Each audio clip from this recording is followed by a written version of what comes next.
K R. മീരയുടെ ഓർമ്മയുടെ ഞരമ്പ് എന്ന കഥയുടെ രണ്ടാം ഭാഗമാണ്. മലയാള സാഹിത്യത്തിലെ ശ്രദ്ധേയയായ എഴുത്തുകാരിയാണ് കെ.ആർ. മീര. മലയാള സാഹിത്യത്തിലെ ശക്തയായ പെണ്ണെഴുത്തുകാരിയായിരുന്നു മാധവിക്കുട്ടി. മാധവിക്കുട്ടിക്ക് ശേഷം സ്ത്രീ മനസ്സ് ഇത്രയേറെ യാഥാർത്ഥ്യത്തോടെ ആവിഷ്കരിച്ച, തുറന്നെഴുതിയ ഒരു എഴുത്തുകാരി മീരയാണ്. പെണ്ണിൻ്റെ വികാര വിചാരങ്ങളും വിഹ്വലതകളും ഉത്കണ്ഠകളും ഒക്കെ വായനക്കാരുടെ മനസ്സിൽ അത് തൻ്റെ തന്നെ ജീവിതമാണോ എന്ന് തോന്നുമാറ് ഹൃദയസ്പർശിയായാണ് മീര എഴുതിയിരിക്കുന്നത്. എഴുത്തിൻ്റെ പ്രത്യേകത കൊണ്ട് ഒറ്റ വായനയിൽ എഴുത്തുകാരിയോളം ഇറങ്ങിച്ചെല്ലാൻ വായനക്കാർക്ക് ഒരുപക്ഷെ കഴിഞ്ഞില്ലെന്ന് വരാം. അത്രമേൽ ഭാവദീപ്തമാണ് അവരുടെ ഭാഷാശൈലി. വീണ്ടും വീണ്ടുമുള്ള വായനയിൽ ഒരുപക്ഷെ വായനക്കാരൻ്റെ ഹൃദയത്തെ മുറിവേൽപ്പിക്കാനും ഇരുത്തി ചിന്തിപ്പിക്കാനും ഒക്കെ ശേഷി ഈ എഴുത്തിനുണ്ട്. 2002 ഓർമ്മയുടെ ഞരമ്പ് പ്രസിദ്ധീകരിക്കുന്നത്. ആരാച്ചാർ എന്ന നോവലിന് 2013 വയലാർ അവാർഡ്, കേരള സാഹിത്യ അക്കാദമി അവാർഡ്, ഓടക്കുഴൽ അവാർഡ്, കേന്ദ്ര സാഹിത്യ അക്കാദമി അവാർഡ് ഇവയൊക്കെ ലഭിച്ചിട്ടുണ്ട്. ആവേ മറിയ എന്ന ചെറുകഥയ്ക്ക് 2009 കേരള സാഹിത്യ അക്കാദമി അവാർഡ് ലഭിച്ചിട്ടുണ്ട്. ലളിതാംബിക അന്തർജനം അവാർഡ്, അങ്കണം അവാർഡ്, ചൊവ്വര പരമേശ്വരൻ അവാർഡ്, കേരള സാഹിത്യ അക്കാദമി അവാർഡ്, കേന്ദ്ര സാഹിത്യ അക്കാദമി അവാർഡ് ഇവയൊക്കെ മീര നേടിയെടുത്തിട്ടുണ്ട്. ഓർമ്മയുടെ ഞരമ്പ് എന്ന കഥ പുരുഷൻ്റെ ആധിപത്യത്തിന് കീഴിൽ ബലിമൃഗമായി മാറേണ്ടി വരുന്ന സ്ത്രീയുടെ യാഥാർത്ഥ്യങ്ങളുടെ കഥയാണ് കെ.ആർ. മീര പറയുന്നത്. കഥയിലെ കേന്ദ്ര കഥാപാത്രമായ വൃദ്ധയുടെ ഓർമ്മകളിലെല്ലാം അത്തരം അനുഭവങ്ങളാണ് മുഴച്ചു നിൽക്കുന്നത്. പുരുഷൻ്റെ ആധിപത്യത്തിന് മുന്നിൽ ശിരസ് കുനിച്ച് അവൻ്റെ ഇഷ്ടാനിഷ്ടങ്ങൾക്കൊത്ത് ജീവിച്ചു തീർക്കേണ്ട ജന്മം. സ്വന്തമായ അഭിപ്രായങ്ങളും ആഗ്രഹങ്ങളും പ്രതീക്ഷകളും എതിർപ്പുകളുമൊക്കെ അകത്തളത്തിൽ എവിടെയെങ്കിലും കരഞ്ഞു തീർക്കുക. അതുമാത്രമാണ് സ്ത്രീക്ക് കരണീയമായിട്ടുള്ളത്. കണ്ണുനീർത്തുള്ളിയെ സ്ത്രീയോടുപമിച്ച കാവ്യഭാവനയാണ് പുരുഷ കേസരികൾ വാഴ്ത്തുന്നത്. സ്ത്രീയുടെ സഹനത്തെ അവർ മഹത്വവൽക്കരിക്കുന്നു. കഥയിലെ വൃദ്ധയ്ക്ക് വാർദ്ധക്യത്തിൻ്റെ ദയനീയത ശരീരത്തിലാകെ വ്യാപിച്ചിട്ടും മറന്നുപോകാതെ മനസ്സിൽ തങ്ങി നിൽക്കുന്ന ചില കാര്യങ്ങളുണ്ട്. അവയൊക്കെ സഫലമാകാതെ പോയ ചില ആഗ്രഹങ്ങളും നനച്ചിരിക്കാതെ ലഭിച്ച ചില അംഗീകാരങ്ങളുമാണ്. വൃദ്ധയുടെ ചുക്കിച്ചുളിഞ്ഞ കഴുത്തിൽ വയലറ്റ് നിറമുള്ളൊരു ഞരമ്പ് തെളിഞ്ഞു കാണാം. അവരുടെ തലയോട്ടി പാതിയും പുറത്തു കാണാം. എങ്കിലും അങ്ങിങ്ങ് ചില മുടിനാരികൾ കറുത്തും കാണുന്നുണ്ട്. ഈ രൂപം പെൺകുട്ടിയെ അല്പമൊന്ന് അസ്വസ്ഥയാക്കുന്നുണ്ട്. സ്വാതന്ത്ര്യം കിട്ടുന്നതിന് മുമ്പ് വള്ളത്തോൾ പങ്കെടുത്ത സദസ്സിൽ സ്വന്തമായി എഴുതിയ കവിത വായിക്കാൻ ഭാഗ്യം ലഭിച്ചതിനെക്കുറിച്ചുള്ള ഓർമ്മയിൽ അവർ നിർവൃതി കൊള്ളുന്നുണ്ട്. വള്ളത്തോൾ അടുത്തുവന്ന് തലയിൽ കൈവച്ച് അനുഗ്രഹിച്ചതും സരസ്വതി, സാക്ഷാൽ സരസ്വതി എന്ന് പറഞ്ഞതും ഒളിമങ്ങാത്ത ഓർമ്മയായി വൃദ്ധയുടെ മനസ്സിലുണ്ട്.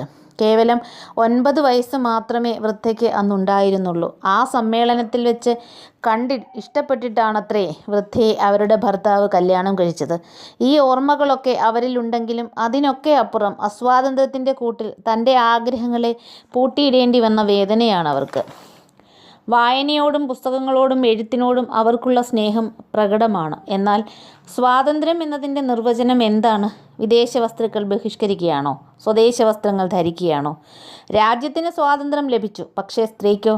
സ്വാതന്ത്ര്യം എന്ന വാക്കും സൗരഭ്യം, കഥ തുടങ്ങിയ വാക്കുകളും ഒക്കെ ഉച്ചരിക്കുമ്പോൾ വൃദ്ധയുടെ പല്ലുസെറ്റുകൾ പുറത്തേക്കുന്തുന്നുണ്ട്.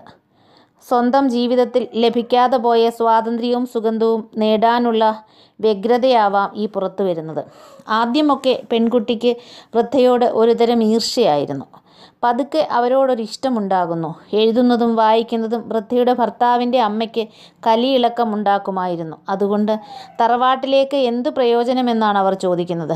പെണ്ണായാൽ ചോറും കറിയും വയ്ക്കുകയും കുഞ്ഞുങ്ങളെ പ്രസവിക്കുകയും ചെയ്യുക എന്നതാണെന്നാണ് അവരുടെ ചിന്ത. എന്നാൽ ജനിച്ച കുഞ്ഞുങ്ങൾക്ക് സ്വന്തം ഇഷ്ടത്തിനുള്ള ഒരു പേര് പോലും ഇടാനുള്ള സ്വാതന്ത്ര്യം അവർക്ക് ഉണ്ടായിരുന്നുമില്ല. ആദ്യമായി എഴുതിയ കഥ സ്വാതന്ത്ര്യ സമരത്തിന് വേണ്ടി ജയിലിൽ പോകുന്ന സ്ത്രീയെക്കുറിച്ചായിരുന്നു. അന്ന് വൃദ്ധയുടെ ഭർത്താവ് ജയിലിലായിരുന്നു. അയാൾ ജയിലിൽ നിന്ന് വന്നപ്പോൾ ഒരു കഥ എഴുതിയിട്ടുണ്ട് എന്നവർ പറഞ്ഞു. അപ്പോൾ എന്ന് പറഞ്ഞ് അവർ നിർത്തുന്നു. വൃദ്ധയെ ഒരുപക്ഷെ സന്തോഷിപ്പിക്കുന്ന വാക്കുകളൊന്നും ആയിരുന്നിരിക്കില്ല അവരുടെ ഭർത്താവിൻ്റെ നാവിൽ നിന്നും കേട്ടത്. അല്ലെങ്കിൽ ഭർത്താവിൻ്റെ മറുപടി ഒരിക്കലും അവരെ സന്തോഷിപ്പിച്ചിരിക്കില്ല. രണ്ടാമത് കഥ എഴുതിയത് ഭർത്താവ് MP ആയി ഡൽഹിയിലായിരുന്ന സമയത്തായിരുന്നു. ഡൽഹി കാണാൻ എല്ലാവരും പോയി. പക്ഷേ വൃദ്ധയെ കൊണ്ടുപോയില്ല. പശുക്കളെ നോക്കലും അച്ഛൻ്റെ അസ്ഥിത്തറയിൽ വിളക്ക് തെളിക്കലുമൊക്കെ വന്നു കയറുന്ന പെൺകുട്ടികളുടെ ജോലിയാണല്ലോ. എല്ലാവരും ഡൽഹി കാണാൻ പോയപ്പോൾ എഴുതിയതാണത്രേ രണ്ടാമത്തെ കഥ. മൂന്നാമത് ഒരു കഥ കൂടി അവർ എഴുതി. കഥയുടെ പേര് ദുർമരണം. ഒരുപക്ഷെ സഫലമാകാതെ പോയ ആഗ്രഹങ്ങളുടെ ദുർമരണമാകാം അവർ സൂചിപ്പിക്കുന്നത്. കാരണം അതിനുശേഷം വൃദ്ധ കഥകളൊന്നും എഴുതിയതായി പറയുന്നില്ല. ഓർമ്മകൾക്ക് ദുർമരണം സംഭവിച്ചു പോയതുകൊണ്ടാകാം.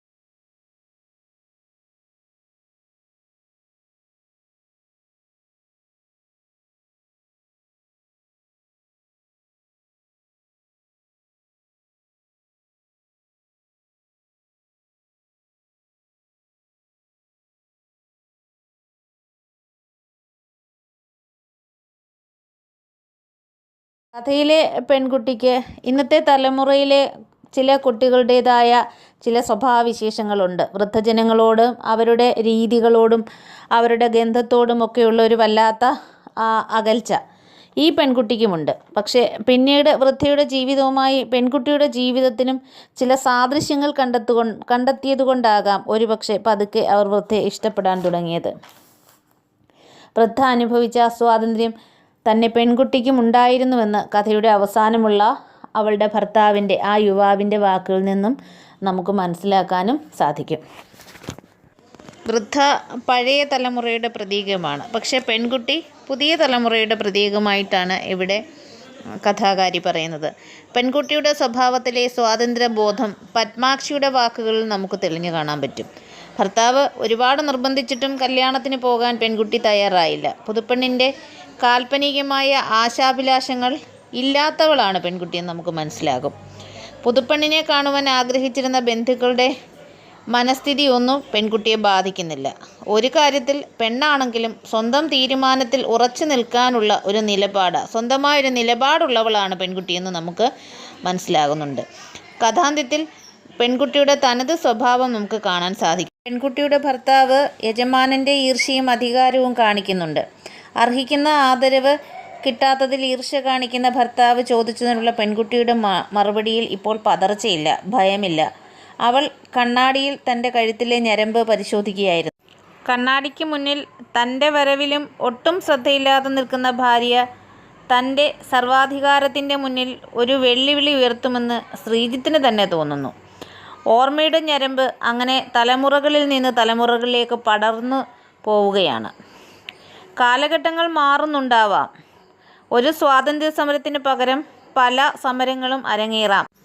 അന്നും ഇന്നും പുരുഷ മേധാവിത്വത്തിന് സ്ത്രീയോടുള്ള സമീപനത്തിന് വലിയ മാറ്റമൊന്നും സംഭവിച്ചിട്ടില്ല. സ്ത്രീകളുടെ അതിജീവനത്തിന് വേണ്ടിയുള്ള അല്ലെങ്കിൽ നേട്ടത്തിന് വേണ്ടിയുള്ള അല്ലെങ്കിൽ സ്വാതന്ത്ര്യത്തിന് വേണ്ടിയുള്ള പോരാട്ടങ്ങൾ അന്നും ഇന്നും ഉണ്ടായിക്കൊണ്ടേയിരിക്കുന്നുണ്ട്.